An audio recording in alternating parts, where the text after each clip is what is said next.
What's up everybody, welcome back to another video. I am the Latent Gamer and I would like to start off this video by saying thank you. Thanks for all the likes, thanks for the subs, and welcome to the community. And thank you for all the comments. I enjoy reading them, I enjoy replying, so please keep them coming. For those of you who are new here, there's a great 1-minute video on my homepage that will give you a quick grasp of what we do here. So watch it. If you like it, please consider subscribing. We would love to have you be a part of our community. So in today's video, we are going to talk about Hellraiser. The Hellraiser is a class very similar to the Exterminator, but the only difference is that you start with more explosives. Like the Exterminator, you start with a shotgun, a third weapon, which is the Hailstorm MGL, and instead of Molotovs, you specialize at using C4, but you can choose to start with Claymores like the Exterminator. Now, like the Exterminator, who I mentioned could be played two ways, both passive and aggressive, the Hellraiser is actually the same. The only thing is that you can play this class 3 ways: passive, aggressive, and fun, to be honest. So in this video, I will be covering the most effective build to survive a solo game on insane difficulty, but at the end, I will be covering a fun build that you can use when playing with friends. So stick around till the end for that. So starting off in column 1, this will be the only place to choose how your C4s work. You can either choose to throw them at an increased distance by 50%, or after throwing them, they would attract zombies for 5 seconds. Now, I have tested C4, they are fun and I love them and appreciate them, but I would not recommend using them on solo. And the reason is this: if you are being attacked by a swarm and you throw C4, not all of the zombies are going to leave you and go for the C4. You start with 2 and upgrade to 3, but more than likely you are going to be surrounded before throwing all 3. So I would recommend using Not Today, which allows you to get knocked 1 additional time before dying. Now this may seem irrelevant if playing on easy to maybe hard. I'm not sure about very hard because I never played it, but on insane difficulty, this is how it works.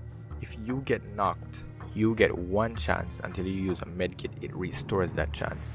But if you don't use a medkit and you get knocked again, the mission's over.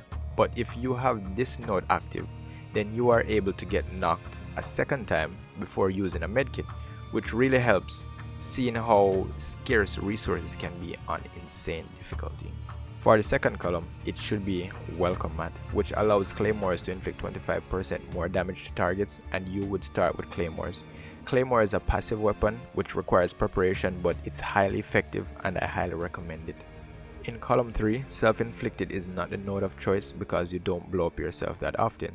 So Directed Blast is a node of choice which allows you to deal 100% more damage to zombies with all explosives. In the fourth column, you can choose to use a better shotgun, which is the S890 primary, which has better penetration than the M500. However, it does not matter which shotgun you use. They are both really terrible at destroying swarms, so the node of choice here is Bounty Hunter, which causes you to deal 25% more damage to special zombies, and this is important because special zombies are really annoying and you always fight more than one on each encounter when playing insane. Just swap out your shotgun as soon as possible in-game. Column 5 should be Tooled Up, which allows you to carry 1 additional C4 or Claymore. Column 6 should be Free Refill 2, which restores 1 ammo to your primary weapon after each kill with C4 or Claymores. Your explosives always kill multiple targets, and you choose Free Refill 2 over 1 because 1 guaranteed round is better than 1% after doing the math. In the 7th column, it should be Scorched Earth, which causes your Claymores to set fire to the surrounding area after exploding, and we know how great fire is at killing zombies. In the 8th column, don't even think about using the Senjata PDW. You can either choose to carry the Thumper Grenade Launcher as your secondary weapon and still start with the Hailstorm as your third. The Thumper GL is great at killing bulls and you can refill in ammo boxes.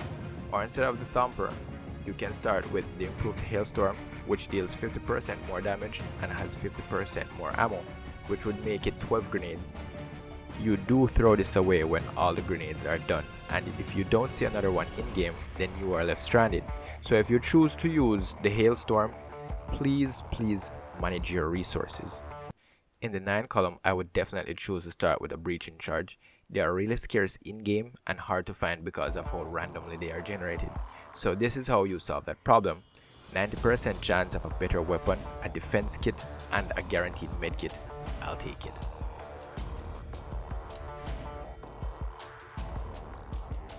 So after playing Hellraiser for an entire day, I realized that you can also gear the build towards being a specialist at using shotguns. Shotguns aren't good in solo campaigns, but when you squad up with friends, this build should be really fun. So in the first column, you would choose Here Kitty if you want to use C4s. If you choose to use C4s instead of Claymores, in the second column, you would choose Welcoming Committee, which allows you and your teammates to kill more zombies with a mortar.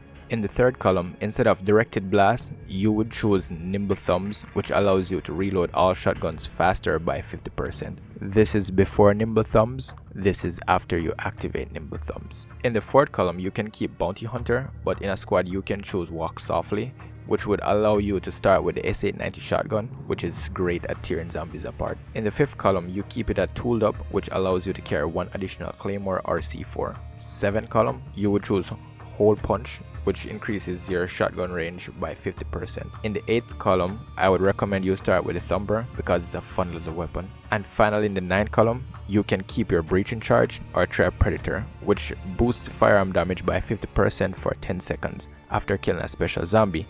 And like I said before, this build is for squads. I do not recommend for solos.